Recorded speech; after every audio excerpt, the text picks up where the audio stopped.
It was an interesting night for the UFC after their week off, and even before the week off, you had an injury with Rafael Fiziev and Mateusz Gamrot. So kind of weird vibes with the UFC the last couple weeks. We get a card back at the Apex, headlined by the number 10 ranked lightweight in the world, Grant Dawson, and the veteran, the OG, Bobby King Green, who is making his 23rd total walk into the UFC cage, his second main event, and there was a big time upset. 33 seconds. That's all it took. Bobby Green knocked out Grant Dawson in 33 seconds. One of the first punches to land in the fight. A straight left, very quick. Didn't look like a lot of pop behind it. I'm watching in real time. Grant falls. Didn't know what happened. Thought I missed something big. They show the replay. Straight left, crisp, precise, obviously. Clearly some power, even though it didn't look like a big shot at the time from Bobby Green. He drops Grant, follows it up with nasty ground and pound, gets the TKO win. That's 2 wins in a row for Bobby Green. He beat Tony Ferguson by submission. So back-to-back just crazy wins for Bobby Green. He did that on July 29th at UFC 291. Say what you want about Tony Ferguson, but man, getting a submission win over him just sounds like a weird thing to say. So at 37 years old, 37 years young, right? We've been talking about it. We had, 39 with Liz, 38 with the Chris Cyborg, now 37 in the UFC main event with Bobby Green, getting it done well past the prime years, at least on paper. He continues the narrative here for, seasoned veterans getting big time wins over this past weekend, this first big time MMA weekend of October. 31 wins now for Bobby Green in his career. The man from California with the crazy character and the tattooed head and the Triple H spitting water when he gets the victories, man. He is just such a fun character to watch and to just hear him, the way that he presents himself and carries himself with such confidence and grace and cockiness. He just has a perfect mixture of all of those emotions, does Bobby Green. But don't let it, don't let all that overshadow the significance of this win. This is a huge win. This is a top 10 victory for Bobby King Green at 37. Come Tuesday morning, he will be in the rankings, maybe as high as number 10. I mean, let's take a quick look here at the top 15. We'll go from 15 to 10. We have Diego Ferreira, Matt Frevola, Renato Moicano, Jalen Turner, RDA, and then that number 10 slot was Grant Dawson. So I don't know where they're going to kind of put Bobby Green here. A 33-second knockout would make you think he may just get right into number 10, which would be a very, very big moment for Bobby Green. And, DC said to him after the fight, "We know you don't care much about the rankings. You're just here to fight and this and that. But this is your chance. Who would you like to call out?" Bobby Green goes, "You know what? I'll fight anybody that they put in front of me. I'm not going to call it any specific name, but I'll give you a date." He said he wants to fight in December before year's end. One would think they might try and slide him on as like a prelim headliner at UFC 296 in December, get a big name on the prelims, maybe even open the main card for all we know. He wants Dan Hooker. Dan Hooker currently booked to fight Renato Moicano. But then Bobby Green said, "You know what? Moicano can suck it. I want Dan Hooker." Dan Hooker quote tweeted it and said, "You know what? Yeah, I'll fight Bobby Green. Renato Moicano can suck it." Guys, Renato Moicano just wants money. Come on, man. He doesn't deserve any of this. He's one of the just so much fun to watch right now, Moicano, and what he's doing with his career. If Hooker and Moicano stays together, that's a very good fight. It's a very fun fight.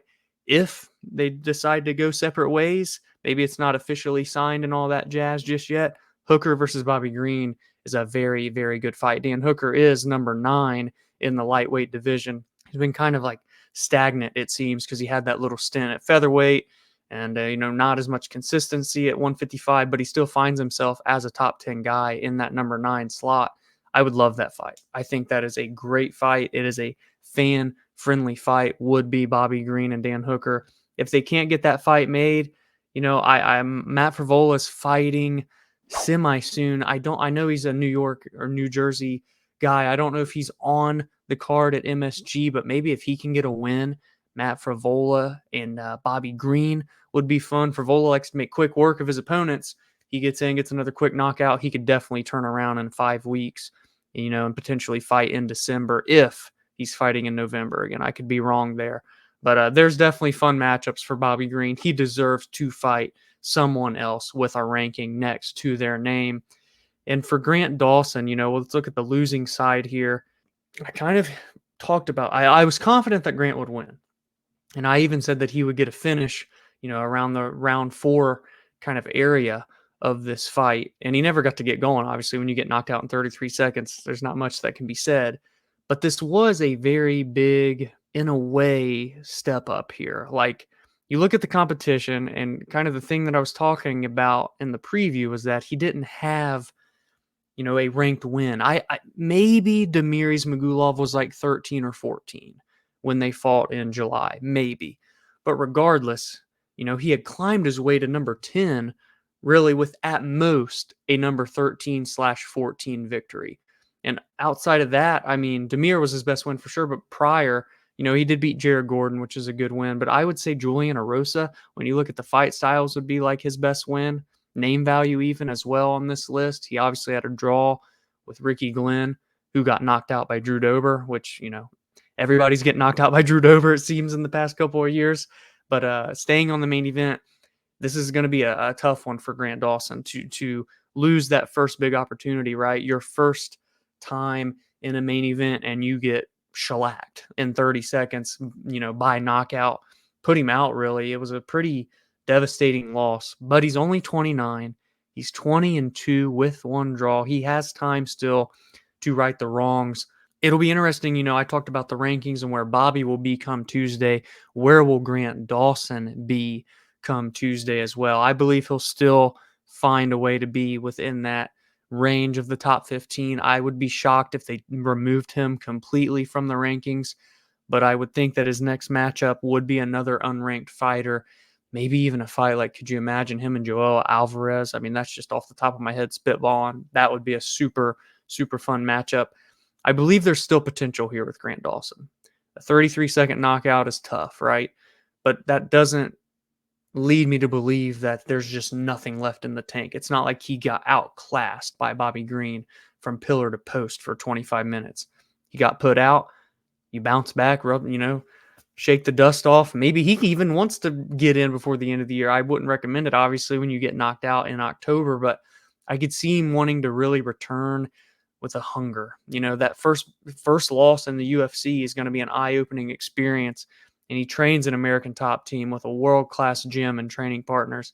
I could see Grant's next fight being a big bounce-back spot opportunity for him to really steer the ship in the right direction while he still can, as he just now is going to enter those prime years, at least for a lot of fighters. That 29 to 33, 34 type of age range is the sweet spot. I still am on Grant Dawson. I think he has a skill set that not a lot of other people have in the lightweight division that can be a threat to a lot of the ranked guys. It's just a matter of how the matchups will be and a matter of him polishing the rest of his game, not to be perfect and compete with Justin Gaethje on the feet, but to have enough to pose a threat to get the fight to his realm on the ground and utilize that grappling kind of experience and strength that he has. But the night belongs to Bobby Green. UFC Vegas 80 belongs to Bobby Green. Not as much success in the Apex as a couple years back, but he still has got to be up there for most wins in the Apex since they started doing these events. That might be a record holder for Bobby King Green. So it was big. I'm excited to see what will come next for Bobby. It's going to be a big fight.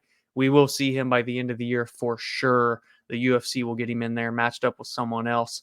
Let me know, what were your biggest takeaways of the card? What did you think of Bobby Green getting a knockout in 33 seconds? I didn't see it coming whatsoever. I didn't see him winning. I damn sure didn't see him getting a knockout that fast against the guy that is very talented in Grant Dawson. Let me know in the comments your biggest takeaways. Drop a like on this video. Again, comment, subscribe to the channel if you aren't already. I know YouTube, you're used to a better looking layout. It's very boring right now. I'm going to get that situated. I'm going to get it fixed. Just give me a little bit more time as I kind of navigate the solo podcasting layout. But again, hope you guys enjoyed it. Leave a like, subscribe. I'll see you for our preview of UFC Vegas 81, Sadiq Youssef versus Edson Barboza next week.